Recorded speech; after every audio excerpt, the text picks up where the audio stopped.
একদিন একটি সবুজ জঙ্গলে থাকত একটি চঞ্চল বানর আর একটি শান্ত স্বভাবের খরগোশ। বানরটি সারাদিন লাফালাফি করত, গাছ থেকে গাছে দৌড়াতো আর সবাইকে নিয়ে হাসি ঠাট্টা করত। আর খরগোশটি ধীরে চলত, কিন্তু খুব বুদ্ধিমান ছিল।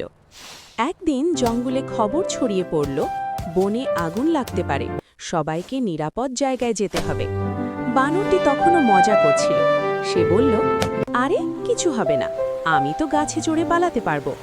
কিন্তু খরগোশটি চিন্তিত হয়ে বলল, শুধু নিজের কথা ভাবলে হবে না, সবাইকে বাঁচানোর উপায় ভাবতে হবে।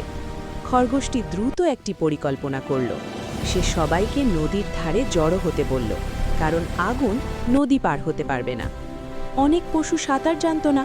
তখন বানরটি বুঝতে পারল সে ভুল করছিল। বানরটি বলল, আমি গাছের ডাল ভেঙে ভেলা বানাতে পারি। সবাই মিলে ভেলা বানালো।